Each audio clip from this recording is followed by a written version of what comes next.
En Britania avanzaron hacia el norte y oeste desde sus poblados originarios, alcanzando Yorkshire y algunas zonas de Escocia, llegando hasta Irlanda del Norte.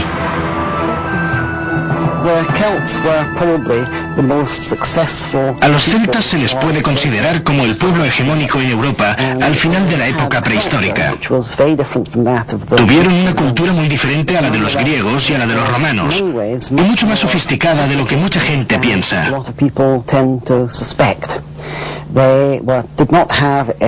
No tenían una organización basada en un Estado, ni siquiera el concepto de Estado, y tampoco la concepción de sistema político que podemos encontrar en otros pueblos del mundo clásico. Pero a pesar de ello, era una sociedad dinámica y técnicamente muy desarrollada. La organización social estaba basada en las tribus. Cada una poseía nombres distintivos. La identidad tribal tenía significado que guardaban celosamente sus fronteras, por lo tanto dividieron el territorio en muchos y pequeños reinos. Esto ha persistido en muchas zonas celtas hasta épocas relativamente modernas. El sistema de clanes escocés es desde luego un vestigio de la organización tribal celta. Dentro de esta había un rígido sistema jerárquico de castas. Entre los celtas libres existían 3 niveles jerárquicos: los reyes, los nobles y los plebeyos libres. Pero como muchos pueblos antiguos, los celtas también tenían sus castas de esclavos y pobres. En la cima estaban los reyes, aunque a los druidas se les consideraba generalmente de más alto estatus. Cada rey era elegido por la aristocracia de la tribu, entre los miembros de la familia del antecesor, no necesariamente entre los hijos. La familia del rey siempre pertenecía a la casta de la nobleza. Pero después, en tiempos de los romanos, la institución de magistrado jefe. Tales magistrados, llamados bogobratos, reinaban junto a los nobles. La nobleza se mantenía algo distanciada del resto de la población plebeya. Pertenecían a 2 castas distintas: guerreros y sacerdotes. Los guerreros fueron en muchos sentidos la encarnación de la alta sociedad celta. Privilegiados y consentidos, su única obligación era luchar. Toda organización social celta era creada con esto.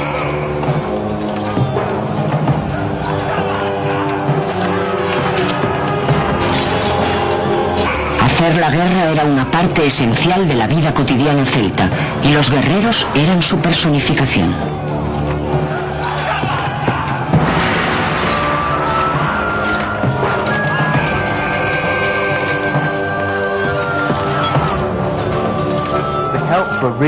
Los celtas eran famosos por su espectacular coraje y bravura. Organizaron grandes campañas de guerra de gran éxito. Saquearon Roma e incluso saquearon Delfos.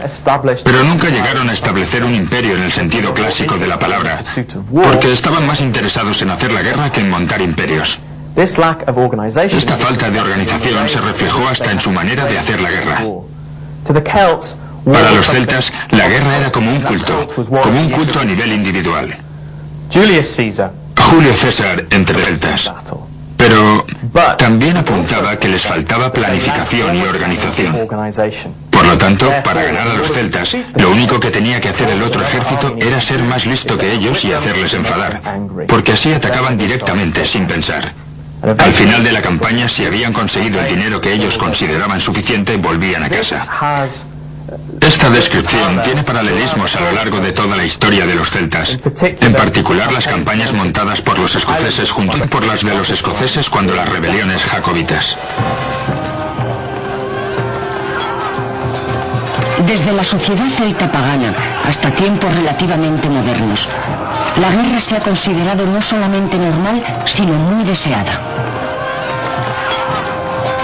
La lucha y el éxito en un combate era primordial para un joven celta. El concepto celta de lucha estaba basado en la habilidad y en el coraje individual, más que en las maniobras coordinadas de un ejército.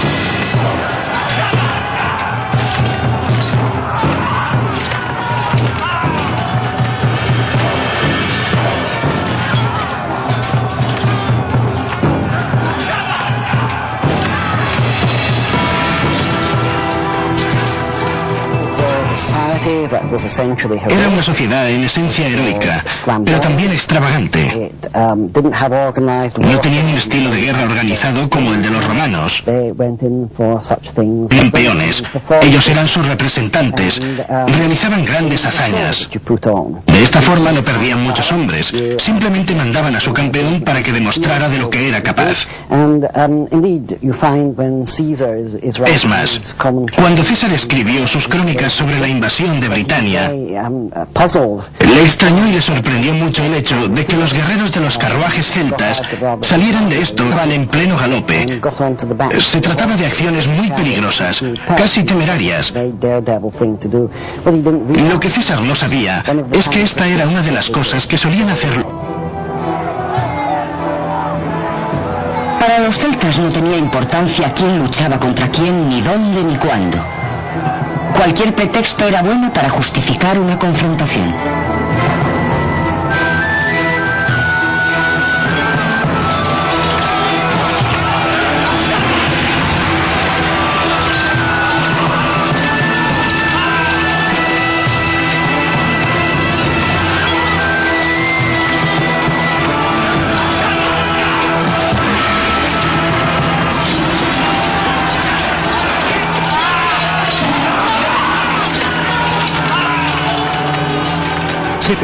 Un ejército celta era un conjunto de guerreros que competían entre ellos mismos por prestigio, gloria y honor. Por eso, este ejército no estaba muy unido.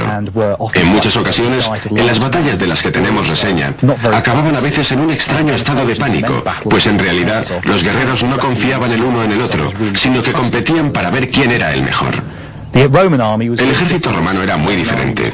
Estaba entrenado para luchar en equipo y para recibir órdenes en el campo de batalla, incluso cuando estas órdenes arriesgaban la vida de estos soldados.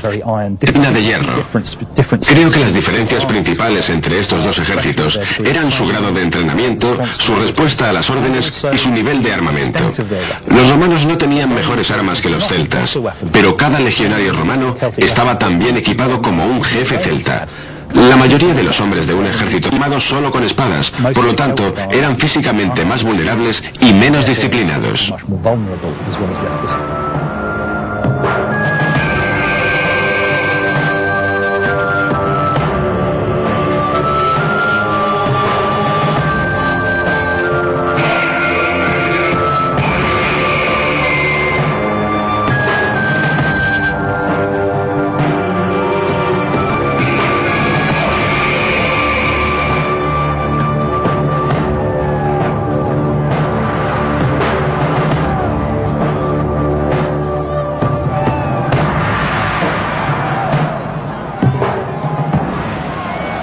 Las batallas consistían en grandes luchas muy agresivas que reunían multitud de guerreros o bien en combates entre dos guerreros en los que podían demostrar sus grandes aptitudes y de las que disfrutaban de forma muy particular.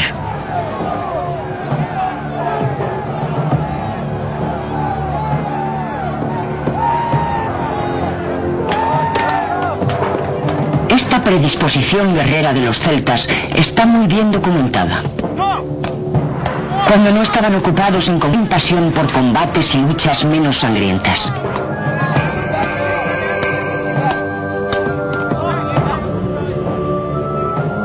Los celtas tenían una apariencia impactante. Altos, rubios, con intensos ojos azules, empleaban pinturas para acentuar los rasgos que la naturaleza les había otorgado.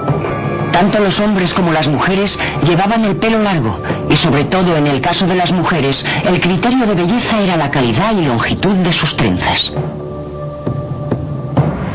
El papel de la mujer en la sociedad celta era muy diferente al que tenían las mujeres del mundo clásico.